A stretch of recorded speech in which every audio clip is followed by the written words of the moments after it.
उपलब्धि हुई है हम लोग की। टीआरई अध्यापक भर्ती परीक्षा का परिणाम हम लोग चरणबद्ध तरीके से घोषित कर रहे हैं। और आपने देखा होगा कि कल हम लोगों ने लगभग 16 विषयों का परीक्षाफल घोषित किया और आज भी एक वेबसाइट पर एक आ चुका है, एक पॉलिटिकल साइंस का, और आने वाले समय में हम लोग 1-2 दिन में सभी परीक्षाफल घोषित कर देंगे। थोड़ा मैं इसकी पृष्ठभूमि में आप लोगों को कुछ बातें बताना चाहूँगा।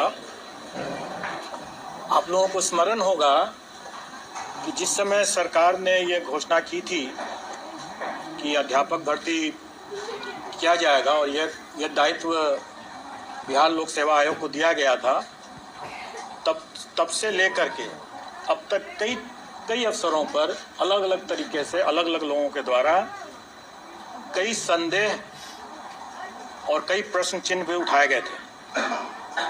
सबसे पहले तो ये कहा गया था कि आयोग की इतनी क्षमता ही नहीं है।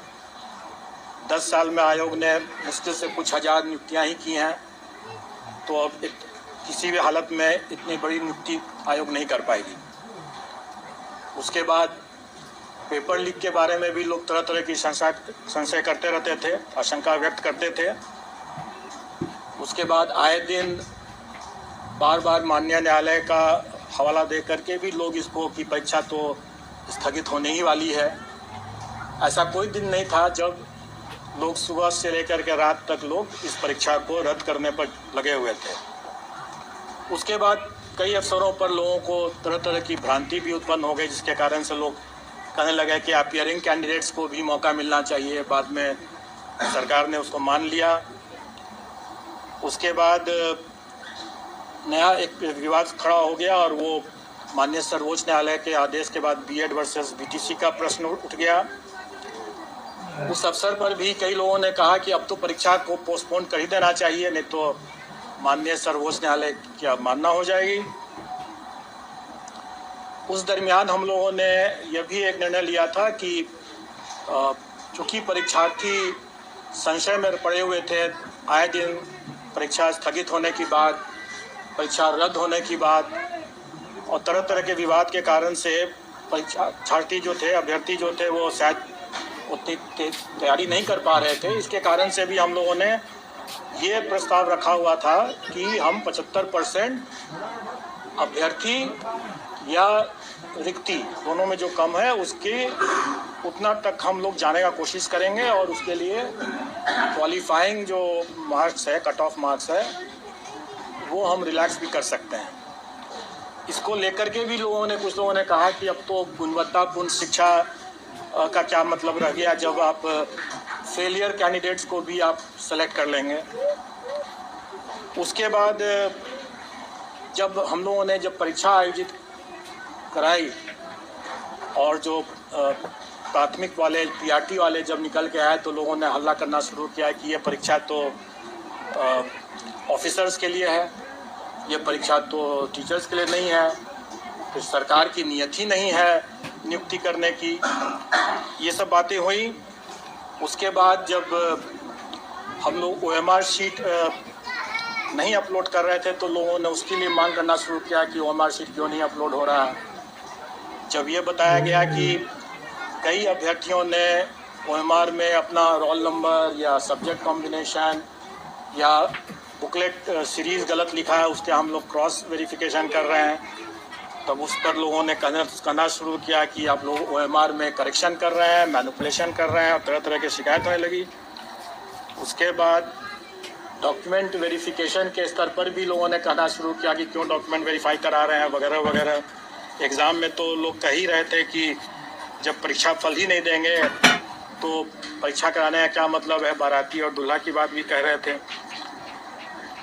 और इन सभी जो ऑब्स्टेकल्स थे, रुकावट थी, उसको दरकिनार करते हुए जब हम लोगों ने परीक्षा संपन्न करा लिया, तब उसके बाद परीक्षा जब सब साफ सुथरे तरीके से हुआ तो लोगों की अपेक्षाएं, उम्मीदें इस हद तक बढ़ गई कि लोग अब ये भी मांग करने लगे कि सीटेट में जो अनुत्तीर्ण हो गए वो कहने लगे कि 5% रिलैक्सेशन कर दीजिए, जैसे कि मेरे पास सभी समस्या का समाधान हो। वो भी मेरे ही अधिकार क्षेत्र में लगता है कि जैसे है। या टीआरई में भी लोग पता नहीं कैसे लोग 5% अतिरिक्त रिलैक्सेशन की बात करने लगे। उसके बाद अभ्यर्थी 1000 गलतियां करें, सर्टिफिकेट्स में तरह तरह की गलती करें, बोले कि मेरा से तो ये गलती हो गया, मुझसे ये गलती हो गया, मुझे और मौका मिले, मुझे और मौका मिले। और इतनी गलतियों के बावजूद भी जब वो आयोग से ये अपेक्षा करने लगे कि हम तो टाइमली रिजल्ट दे दें, और अगर हमें विलम्ब हो रहा है तो हम भ्रष्टाचारी हैं। अगर हम ओएमआर में विलम्ब से अगर कर रहे हैं तो भ्रष्टाचारी हैं। रिजल्ट टाइम पर नहीं दे रहे हैं, तुरंत नहीं दे रहे हैं, चाहे उनकी कितनी भी गलतियां हों, लेकिन हम अगर रिजल्ट टाइम पर नहीं दे रहे हैं तो हम गलत कर रहे हैं। सब कुछ होने के बाद अब जब अभ्यर्थी इतनी अपेक्षाएं अपनी बढ़ा लिए और आप लोग भी बढ़ा लिए, तो सरकार भी पीछे क्यों रहती। तो सरकार ने भी हम लोगों से ये अपेक्षा किया कि भाई आप रिजल्ट के साथ साथ जिला भी आवंटित कर दें।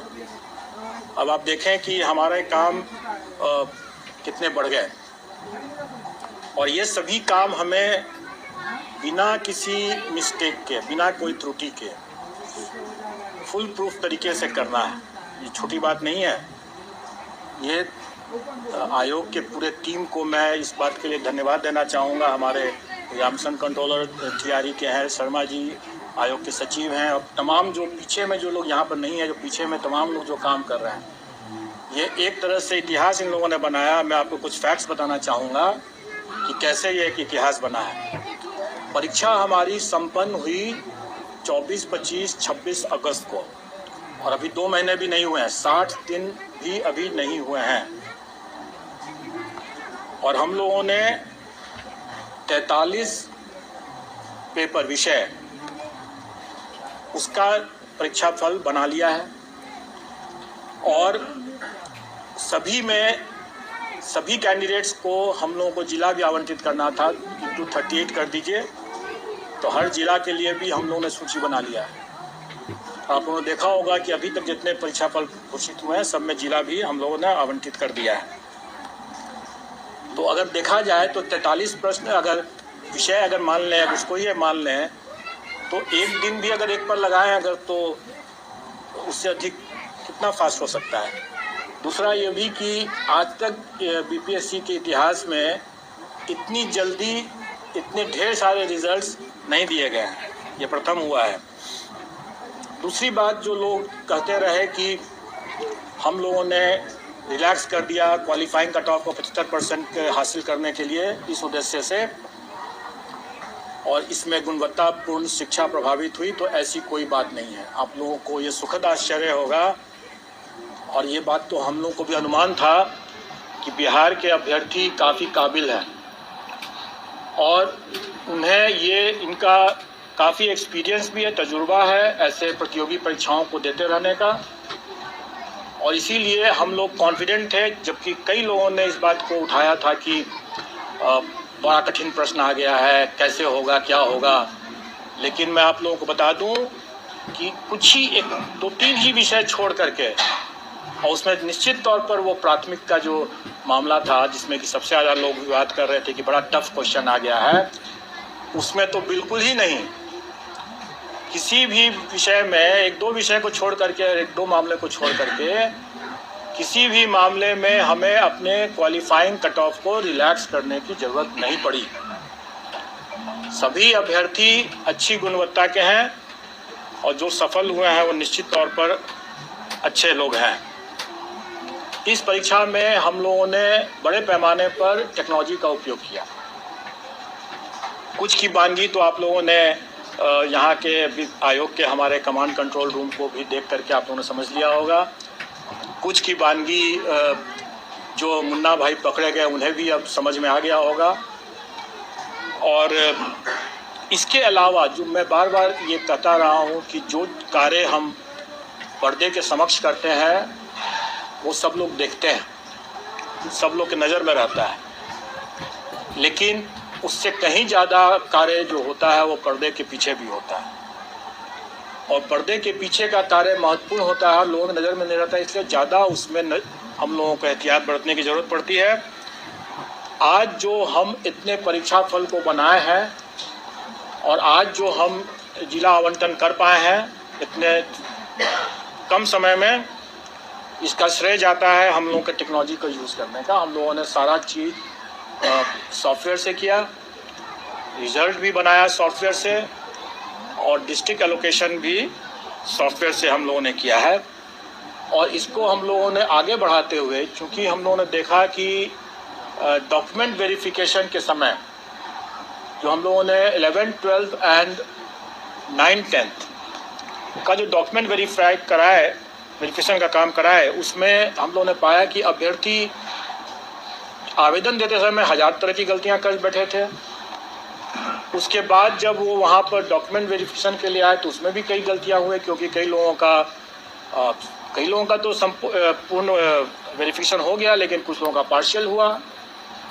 बड़े पैमाने में अभ्यर्थियों अनुपस्थित रहे जानबूझ करके, क्योंकि जब हम लोगों ने उनके डॉक्यूमेंट्स को जो उन्होंने आवेदन में जो दिया था उनको हम लोगों ने जब वेरीफाई किया तो हम लोगों ने पाया कि वैसे लोग जानबूझ करके अनुपस्थित रहे, क्योंकि उसके पहले 500 लोग ऐसे थे जिनका डॉक्यूमेंट वेरिफिकेशन में बिल्कुल ही अप्रमाणित पाया गया।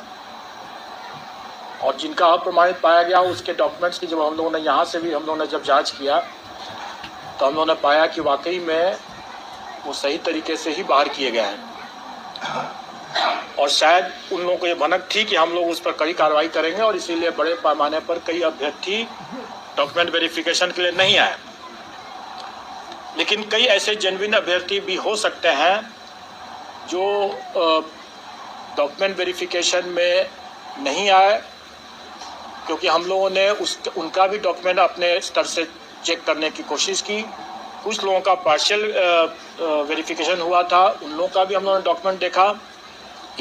इन सब कठिनाइयों को देखते हुए हम लोगों ने यह निर्णय लिया कि हम लोगों को इसमें भी टेक्नोलॉजी का उपयोग करना पड़ेगा, क्योंकि हम लोग ये सारा कार्य खुद नहीं कर सकते। इतने बड़ी संख्या में जब ये हो रहा है तो हमें विकेंद्रीकृत दस्तावेज सत्यापन प्रक्रिया स्थापित करनी होगी, और वो हम लोगों ने किया। डिसेंट्रलाइज्ड डॉक्यूमेंट वेरिफिकेशन की व्यवस्था हम लोगों ने किया, जिसमें हम लोगों ने टेक्नोलॉजी ये लगाया है कि जो भी डॉक्यूमेंट अभ्यर्थी हमारे यहाँ देंगे वो हमारे ही पोर्टल से डाउनलोड करके जाएंगे, क्योंकि हमारे पोर्टल के बिना उससे डाउनलोड अगर नहीं किया हुआ होगा तो उसमें वाटर मार्किंग नहीं रहेगा।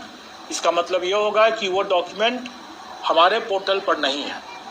तो जो चीज़ हमारे पोर्टल पर नहीं है उसका हम कोई संज्ञान नहीं ले सकते हैं, और इसीलिए हम लोगों ने जो डिसेंट्रलाइज्ड डॉक्यूमेंट वेरिफिकेशन की बात किया उसमें भी हम लोगों ने हिदायत दे दी है कि जो डॉक्यूमेंट आयोग के पोर्टल पर है ही नहीं उसका कोई संज्ञान नहीं लिया जा सकता। इसलिए जब भी कोई अभ्यर्थी वहां जाते हैं, जो सफल अभ्यर्थी जाते हैं डिसेंट्रलाइज्ड डॉक्यूमेंट वेरिफिकेशन के समय, अपने योगदान करने के समय, अगर उनको लगता है कि कोई डॉक्यूमेंट ज़रूरी है और वो हमारे पोर्टल पर नहीं उन्होंने अपलोड किया है तो बेशक अपलोड कर दें, अपलोड करें और फिर डाउनलोड करें और फिर उसको लेकर जाएं, क्योंकि उसमें वाटर मार्क हो जाएगा। वो प्रूफ होगा कि हमारे यहाँ वो आयोग के पोर्टल पर उन्होंने डाल दिया है, क्योंकि यही बाद में 10 साल 20 साल जब भी खोजा जाएगा तो यही डॉक्यूमेंट रहेगा, और ये बहुत आवश्यक है। और इसीलिए इसमें भी हम लोगों ने टेक्नोलॉजी यूज़ किया कि वाटर मार्किंग और उसका रजिस्ट्रेशन नंबर दोनों को हम लोगों ने अंकित कर दिया। इन सब के बाद अब हम लोग कुछ आपको आंकड़े बता देना चाहेंगे जो आपके समझने के लिए होगा। और इसमें 11th 12th की जो वैकेंसी थी उसमें 57,602, उसके अगेंस्ट में हम लोगों ने 23,701 रिज़ल्ट दिया है। यह रिज़ल्ट कम नहीं है, क्योंकि टोटल अभ्यर्थियों की संख्या मुश्किल से 30,000 से भी अधिक नहीं थी। इसमें अभ्यर्थियों की संख्या जो थी इसमें 37,000 थी, जबकि रिज़ल्ट हम लोगों ने 23,701 दिया है। मैं उसका भी आपको विश्लेषण बता दूंगा। अभी हम लोग जो 11-12 का मामला है उसमें 23,701 हम लोग रिजल्ट दे रहे हैं।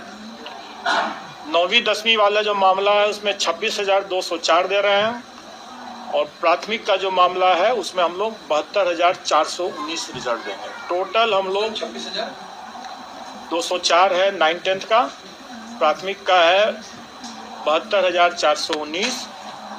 टोटल हम लोग दे रहे हैं 1,22,324। और मैं आपको बता दूं कि जो अब आप लोगों को मिल जाएगा, मैं थोड़ी दूसरी बात बता देता हूं,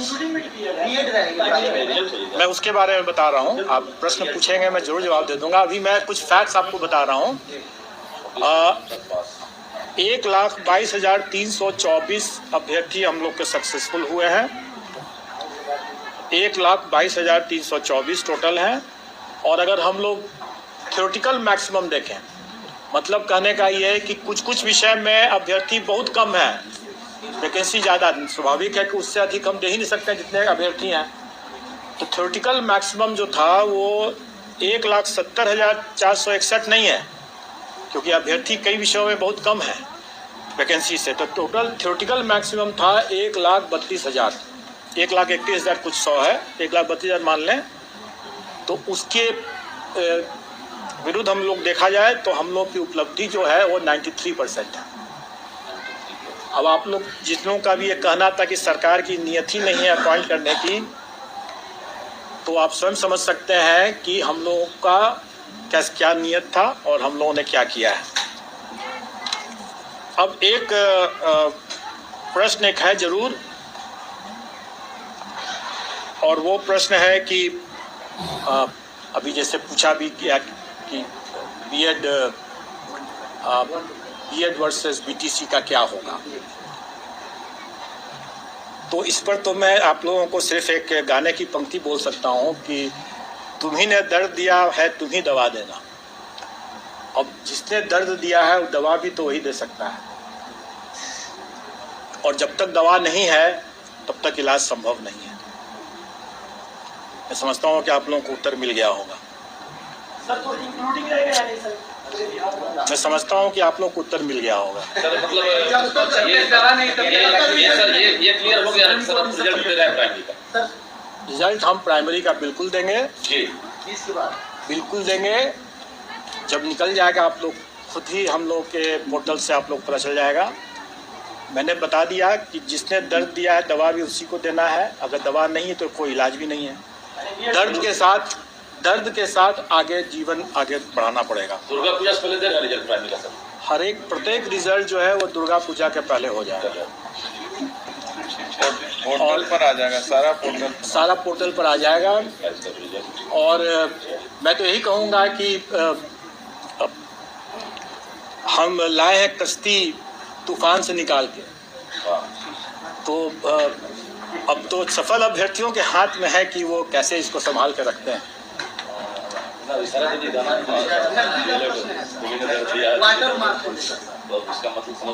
मार्क्स को लेकर अभ्यर्थी लगातार कॉल कर रहे हैं, उसमें जो अपलोड किए हैं सर उस पर नहीं है, कोई अंक कट जा रहा है, तो उनके साथ क्या होगा? कुछ नहीं होगा, डोंट वरी। सर